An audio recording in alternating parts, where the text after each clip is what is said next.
ఇప్పుడు 1983లోని ఎన్టీ రామారావు గారు ముఖ్యమంత్రిగా తెలుగుదేశం పార్టీ నిలబెట్టి వెళ్ళినట్టుగా మనం చూసాం. అవును. 9 నెలల్లో మనకు ప్రభుత్వాన్ని బ్రహ్మాండమైన తీసుకొచ్చారు. ఆయన అవును. చేసి ఇందిరాగాంధీ లాంటి మహా దండుని అవును. మేధావిని ఎదిరించి మరి ఆయన ముఖ్యమంత్రి అయ్యారు అక్కడ. అవును. యుద్ధం చేసి అవును. చేసేవారు. అవును. కొత్త పార్టీ అందులో ఉన్న అప్పుడు అందరూ కొత్త ఎమ్మెల్యేలే, ఎవ్వరు పాతవాళ్ళు లేరు.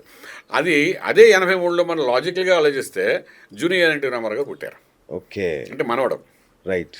జూనియర్ ఎన్టీ రామారావు గారు 83లో పుట్టారు, మేలో పుట్టారు. ఆ!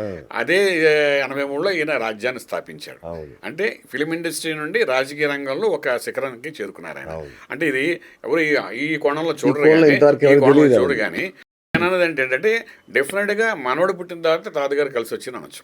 ఓకే. మనవడు తాత అవును. మనవడికి ఒక సంబంధం ఉంటుందండి. తండ్రి కొడుకులకు ఉండకపోయినా తాత మనవడి మధ్య ఒక అవినాభావ సంబంధం ఓకే. ఉంటుందన్నమాట. So okay. ఈ లోకంలో మనం అది కూడా చూడొచ్చండి. మనవడి జాతకం నుండి తండ్రికి చూడొచ్చు, అలా తండ్రి నుండి 9వ భావంతో తాత యొక్క జాతకం కూడా చూడొచ్చండి. ఓకే. చాలా లాజిక్స్ ఉన్నాయండి ఇందులో.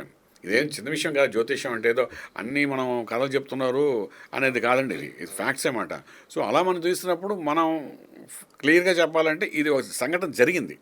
ఎక్కడంటే జూనియర్ ఎన్టీ రామారావు పుట్టిన సంవత్సరంలోని సీనియర్ ఎన్టీ రామారావు గారు ఎవరైతే ఉన్నారో నందమూరి తారక రామారావు గారు అవును. ముఖ్యమంత్రి అయ్యారు. అవును. ఇప్పుడు నేను చెప్పాను అందరూ దాన్ని వైరల్ చేస్తారు మ్యాటర్ని. యెస్. యెస్. కానీ యెస్. ఈ దృష్టిలో ఎవరు చూడలేరు. అవును. ఆయన కష్టపడ్డారు, అయ్యారు. కానీ లక్ ఫేవర్ కూడా జరిగింది కదా. ఉంటది కదా! లేకపోతే అవును. 9 నెలల్లో సీఎం అయిన వాళ్ళు ఎవరన్నా చెప్పండి ఎవరున్నారు అసలు? లాజికల్ గాను.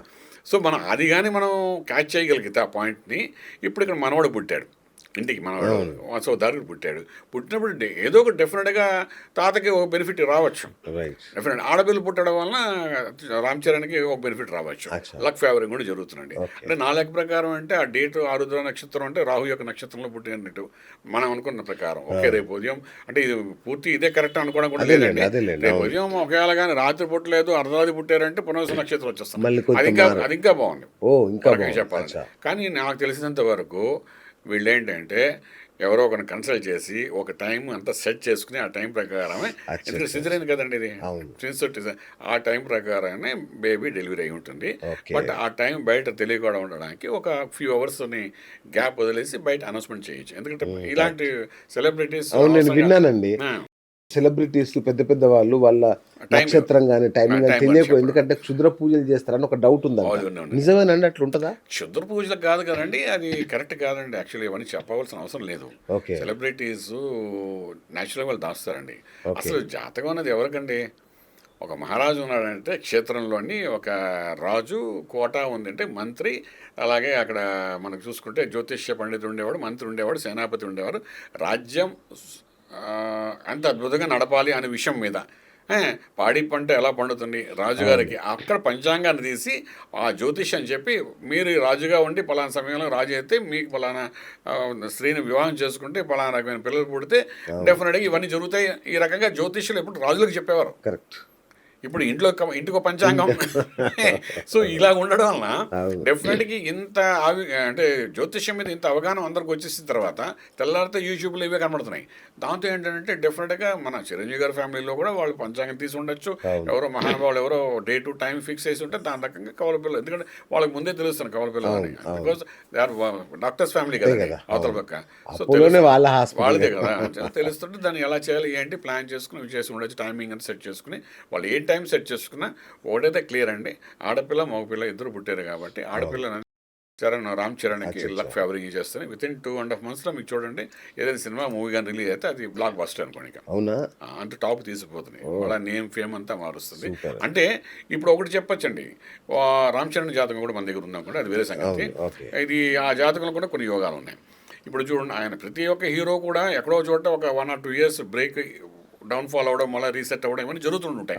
టేక్ ఫ్రమ్ రవితేజ తీసుకోండి, లేదా చిరంజీవి గారిని తీసుకోండి, అలాగే నాగేశ్వర తీసుకోండి, ఎవరిని తీసుకుని అంతే. జగదీష్ బాబుని కూడా చూసుకోవచ్చు, సెకండ్ ఇన్నింగ్స్ బ్రహ్మాండంగా లాగిన చూసాం కదా. సో ఇవన్నీ ఏంటంటే అందరికీ బ్రేక్స్ వస్తూనే ఉంటాయి, రాకుండా ఉండదని కాదు. కానీ ఇక్కడ ఏంటవుతుందంటే ఈ అమ్మాయి పుట్టడం అనేది, ఆడపిల్ల పుట్టింది అంటే ఖచ్చితంగా విత్ ఇన్ 60 days అండి, 60 to 90 days లోపల ఆ అమ్మాయి లక్ అనేది తండ్రికి 100% ఇస్తున్నాడు. గ్లోబల్ స్టార్ అయిపోతాడు ఇప్పుడు రామ్ చరణ్. గ్లోబల్ స్టార్ మీ పదం పెట్టారు కానీ గ్లోబల్ స్టార్ అనకండి. ఇప్పుడు ఒక సినిమా 2 సినిమా హిట్ వల్ల గ్లోబల్ స్టార్ అంటే నేను అలా ఒప్పుకోను. ఎందుకంటే ఇప్పుడు అది వాళ్ళ స్టాండర్డ్స్ తగ్గట్టుగా ఒక లెవెల్కి వెళ్తారు వాళ్ళు. ఓకే. అందులో ఏం డౌట్ లేదు. గ్లోబల్ అంటే మీ ఉద్దేశం ఇప్పుడు ఏంటంటే మన ఏపీలో తెలంగాణలో ఉన్నాం మనం, మళ్ళీ అన్ని రాష్ట్రాల్లోనూ ఇలా బయట రావాలి, దేశం నుండి టాప్ అవ్వాలి, ఇంటర్నేషనల్ లెవెల్లో టాప్ అవ్వాలి గ్లోబల్ అంటేను. సో ఇవన్నీ మళ్ళీ దానికి తగ్గ జాతకం బలం అది ఉండాలి. కొన్ని ఎలా ఉంటాయంటే ఒక ఐఏఎస్ ఆఫీసర్ ఉన్నాడు, చదువుకున్న ఐఏఎస్ ఆఫీసర్ అయ్యాడు, వాడు ఏదో ఒక సొల్యూషన్ చేశాడు. ఒకటి చిన్నప్పటి నుండి 15 సంవత్సరాలు అదే కంపెనీలో పనిచేశాడు, అదే డిపార్ట్మెంట్లో పనిచేశాడు. వీడు అనుభవం వేరు, ఆయన టాలెంట్ వేరు, ఇద్దరు ఈక్వల్గా ఉంటారు చెప్పేటప్పుడు.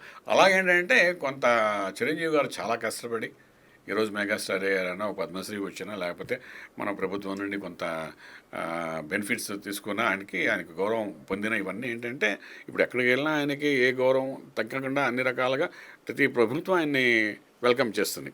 అటువంటి పరిస్థితి ఏర్పడింది అంటే ఎంతో కష్టపడితే కానీ ఆయనకి జరగలేదండి. ఇప్పుడు ఆ కష్టం ఆ కాలం వేరు ఉంది.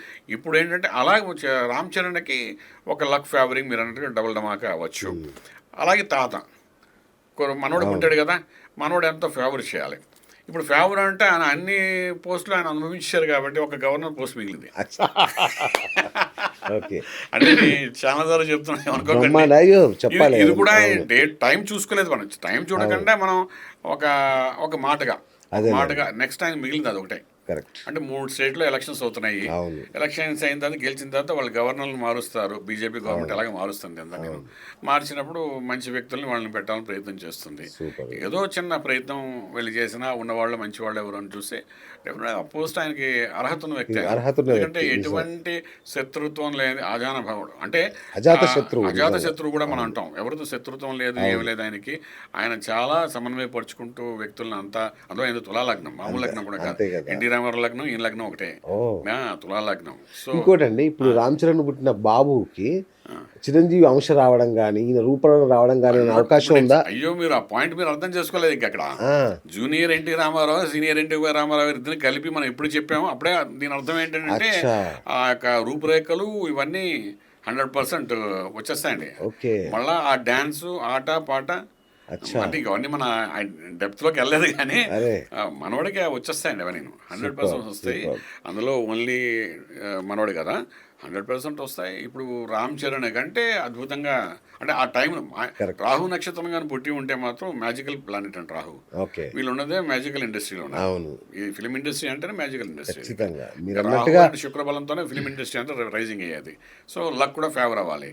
సో ఉన్నాడుగా ఆ నక్షత్రం కానీ పుట్టి ఉంటే మాత్రం వాళ్ళు ట్యూన్ చేస్తే మాత్రం అన్ని రకాల మీరు అన్నట్టుగా వాళ్ళు ముందే ముహూర్తం పెట్టుకునే చేస్తారు. ఈ మధ్య అందరూ అలాగే చేస్తున్నారు కాబట్టి ఇంకా ప్రధాన జ్యోతిష్యులు ఎవరైతే ఉన్నారో రహస్యంగా ఆయన ఉంచుతారు కాబట్టి తెలియదు. కానీ 100% అవన్నీ చేసుకుని వెళ్తారు.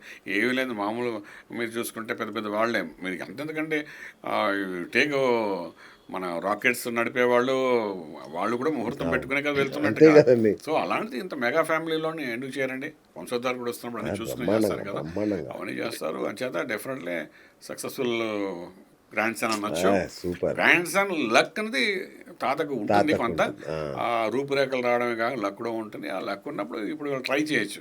అంటే ఈ చిరంజీవి గారి యొక్క జాతకంలో కూడా మన దగ్గర ఓపెన్ అయి ఉంది, జాతకం తులా లగ్నంతో ఉంది కాబట్టి కన్యా రాశితో డెఫినెట్గా ఈ స్టేజ్లో ఆయనకు ఉన్నది అదొక పోస్టు.